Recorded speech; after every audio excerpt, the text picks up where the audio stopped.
let's be really real. Liberals are not resisting the Trump administration.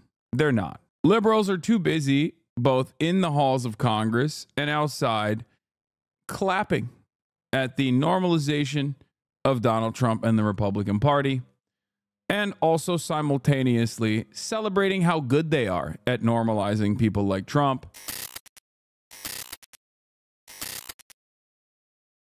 Congress is certifying Donald Trump's election victory. As you guys know, this is not necessarily something that people were aware of that the American government does until the Republicans decided this was a pivotal moment to strike and potentially change the trajectory of American democracy.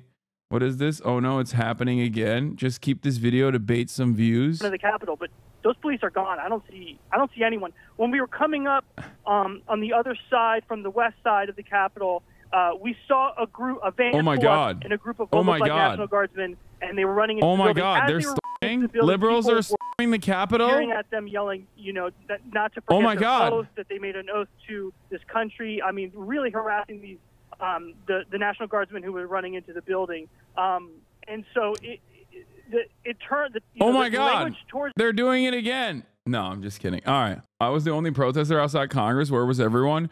Let's be real. Let's keep it a $1.50. Okay? Let's be really real. Liberals are not resisting the Trump administration. They're not. Liberals are too busy, both in the halls of Congress and outside, clapping at the normalization of Donald Trump and the Republican Party, and also simultaneously celebrating how good they are at normalizing people like Trump. Okay? We are...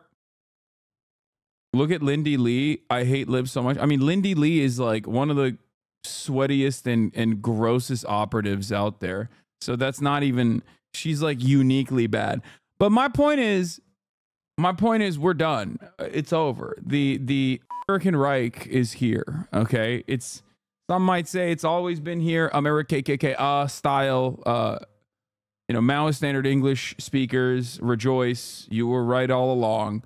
But that's kind of where we're at. That's where we're at. And I mean, look at the liberals celebrating how wonderful they are, celebrating how they preserve these institutions, unlike the silly Republicans. Meanwhile, they're certifying Donald Trump, you know? Of the House and Senate are gathering in what is there, and there is the Speaker Mike Johnson and Vice President Kamala Harris. It's obviously a bipartisan or even nonpartisan event where the leaders of this country come together to count the electoral votes.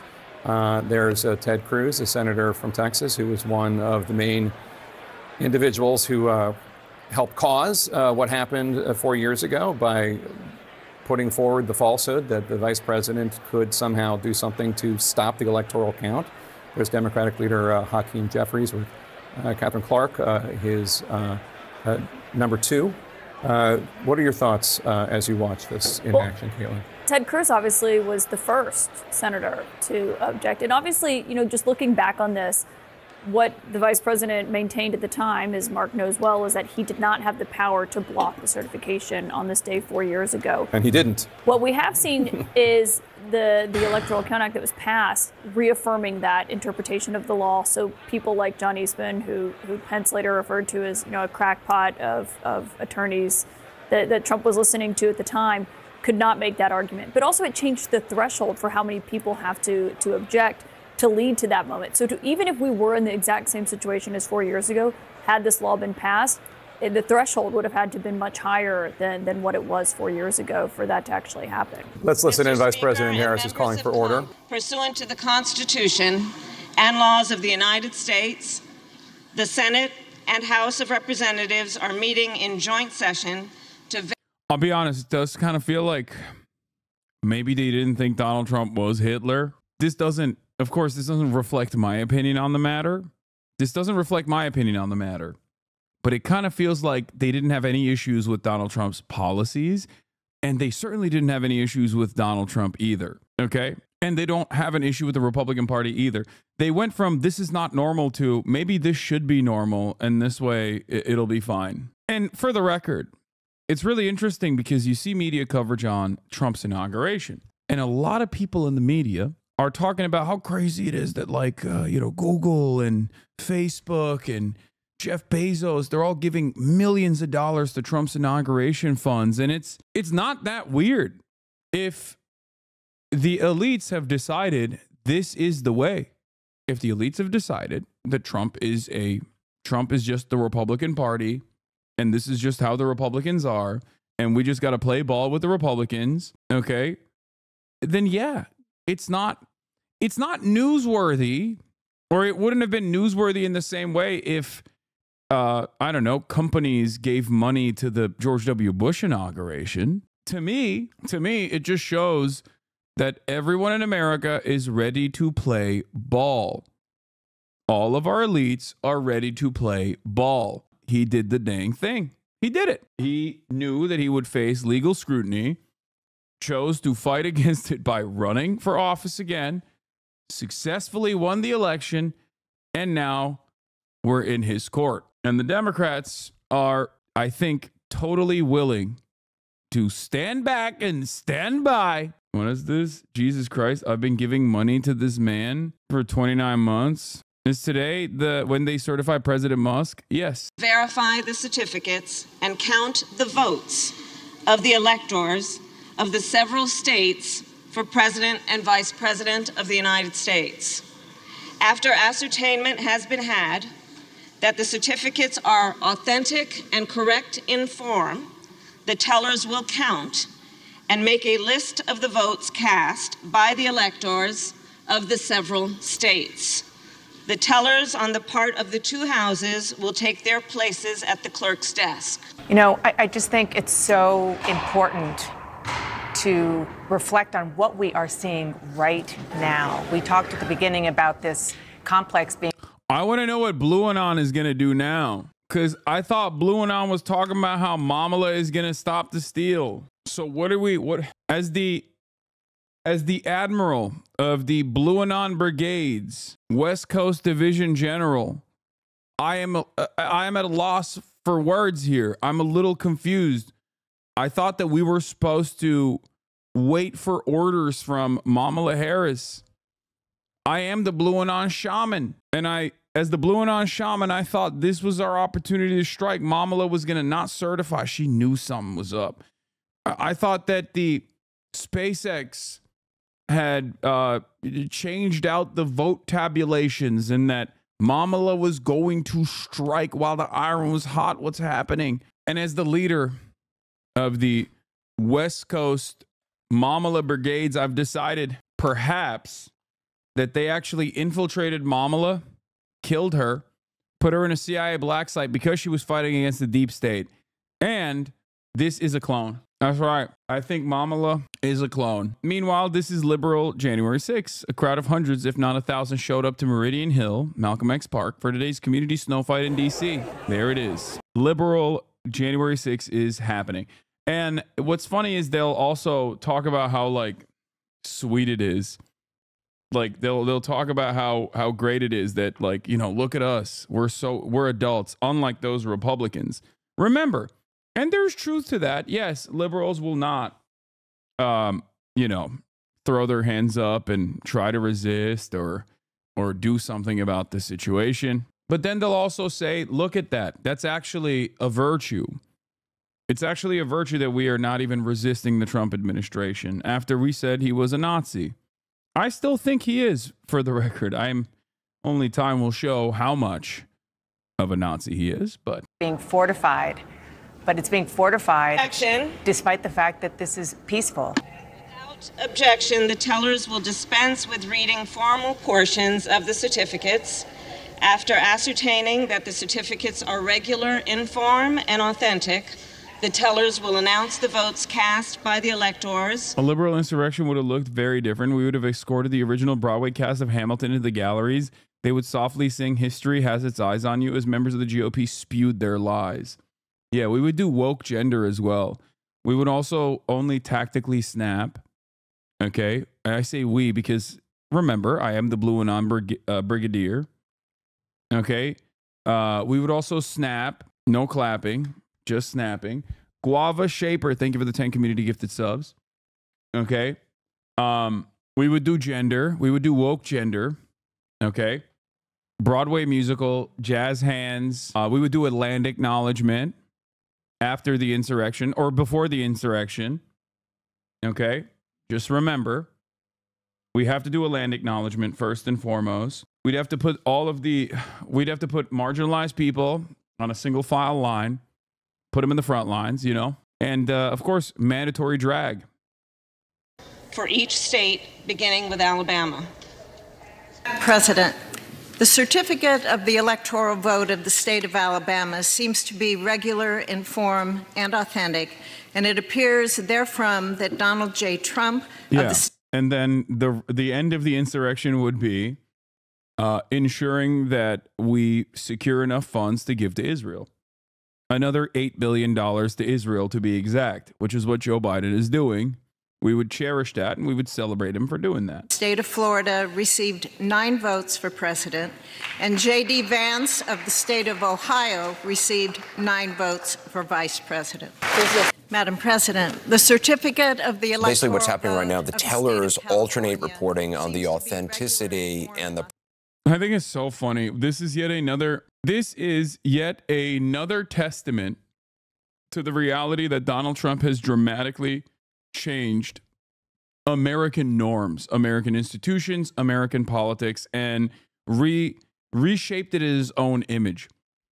Nobody before January 6, 2021 ever cared about January 6th. That was not like a media moment, but because he tried to overthrow American democracy in the funniest way possible, now this is also a unique moment where, see, the American Congress has gotten together to certify the vote counts. It's like, this is just purely this is the type of thing that like nobody really cared about. It's just, super basic stuff in Congress that happens that you normally are supposed to not even know about. No one needs to know that this is a thing. No one is supposed to watch this in real time. Proper form of each of the certificates and the number of votes designated for president and vice president, and then each teller records the results. This is no, it's not even PBS material. This is C-SPAN. This gets in the past, this got like 35 views on C-SPAN. On a paper tally. It does seem boring. It is boring. And at the end of that, look at them. They're describing the process of vote certification. Like what? Of course it's boring. It's so stupid. It's like putting a camera. It's like putting a camera in front of a guy who's just like literally rubber stamping stuff at the FDA every day or something. Like it's just like what? It is incredibly boring procedural stuff. And I think part of the reason why we're hyper focusing on this is to basically repeat a lie that things are normal. Okay, that's it. Things are not normal, and things are not normal. But everyone, the fourth estate, is desperately trying to be like, no. I promise you things are normal. Look at how normal this bureaucratic process is. Everything is fine. Please don't freak out. Meanwhile, Justin Trudeau, in America's hat, Canada, resigned. Part of the reason why he resigned is because he was deeply unpopular. Okay. Part of the reason why he was deeply unpopular played a role in the same struggles that Americans are facing as well, where a lot of people have decided that immigrants are the reason why the housing market is out of control. You know, people will point to the carbon tax, or I mean, the taxing initiatives that he engaged in for green energy, even though it's an objectively conservative way of trying to tackle climate change. America's other ally, South Korea, experienced a martial law initiative. The president was deposed, and now they're going after him, but they can't even issue an arrest warrant because he's protecting himself with his own Secret Service. America's not saying anything about that either because it's weird. You have war everywhere. The things are just not normal. Things are not normal at all. And it seems like leadership at the helm is more invested in maintaining neoliberalism as the way to go, this like ideological zealotry, rather than try to actually fix some of these problems, and people are getting more and more frustrated, and right-wingers are just winning. They're winning all over. They're winning all over the world where people have not changed. People have not changed their politics at all on the opposing side to fascism. If you have liberals running the show, you're in a really terrible predicament. All the while, we just hyper focus on silly things like this to be like, no, everything is fine, everything is good. Meanwhile, what is Trump doing? While this is happening, Trump is on the other hand consistently saying, oh, we're just going to annex Canada. Now, I think he's joking about that. I don't think he's being serious about that. But I do think it's dangerous and nefarious when he talks about invading Mexico or bombing the cartels. I do think that that is something that he might do.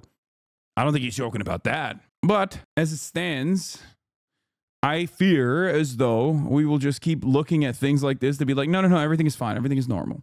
From all 50 states and D.C., the tellers then compare the results on their 4 tally sheets and all sign all 4 tally sheets. Then the vice president announces the result totals and announces the election of president and vice president. So they are going to be reading through each 50 state and the District of Columbia. Madam Results President, from Ohio there, obviously the state for J.D. Vance.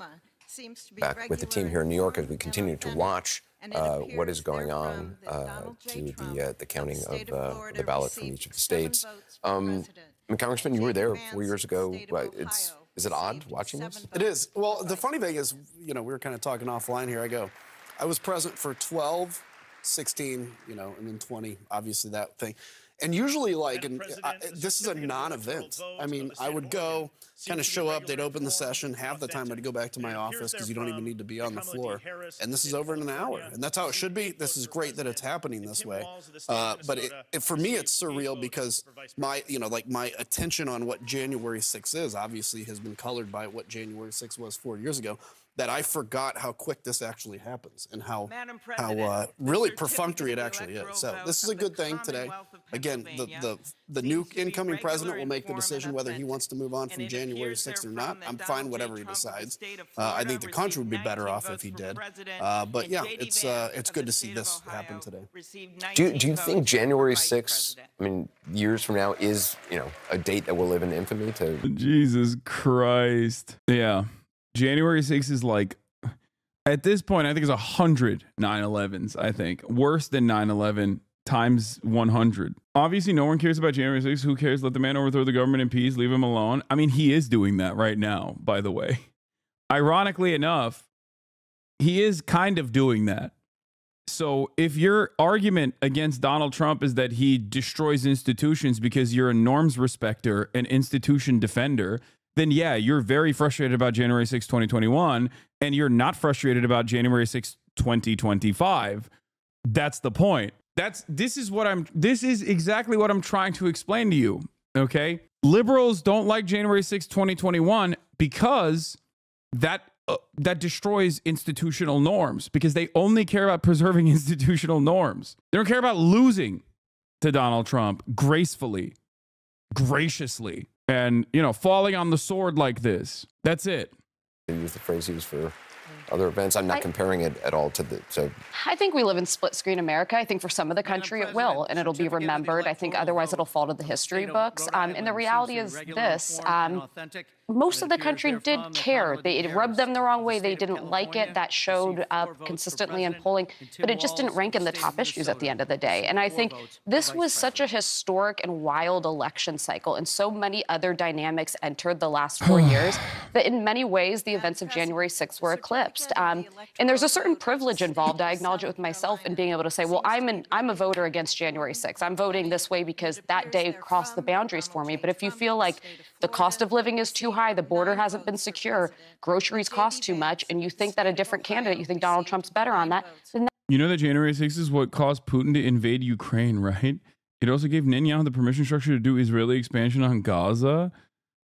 So yeah, it easily, and now Lebanon and now Syria. So yeah, it's easily worse than 9/11. What? Yeah, that's what happened. Oh my God. That's who you're going to vote for. Okay, I think we've seen enough. Okay, we've seen enough. The peaceful.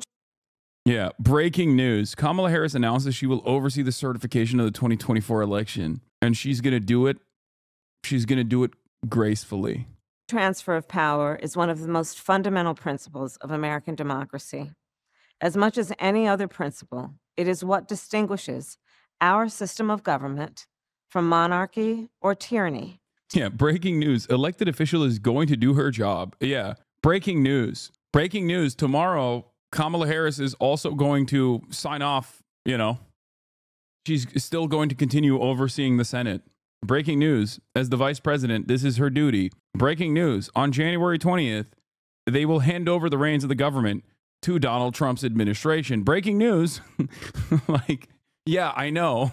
This is how it is. This is how it goes. Today at the United States Capitol, I will perform my constitutional duty as Vice President of the United States to certify the results of the 2024 election. This duty is a sacred obligation, one I will uphold, guided by love of country, loyalty to our Constitution, and my unwavering faith in the American people. As we have seen, our democracy can be fragile, and it is up to then each one of us. This kind of attitude is so funny because they make it seem as though the Republicans, if given the opportunity, wouldn't do a million January 6s over and over again. Hey, we're leading by example. See, this is how you really do it. And if you're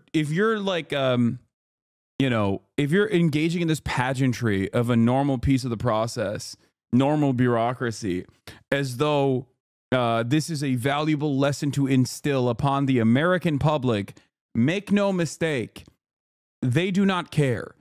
Your enemies do not care. Well, I guess your Republicans aren't really her enemies, if we're being real, or the Democratic Party's enemies, but they are the enemy of the American people. I'm just going to repeat this over and over again in perpetuity. Institution respecters and norm defenders, when they lose to the Republican Party, end up also failing on both fronts because the Republicans will never defend the institutions or the norms. They only care about getting their way. To stand up for our most cherished principles and to make sure that in America, our government always remains of the people, by the people, and for the people. May God bless you, and may God bless the United States of America. That's right. Oh, my God. You are grossly underestimating Kamala 2028. I am telling you right now, Kamala Harris's political career is done. Okay? It is done. It is Jover.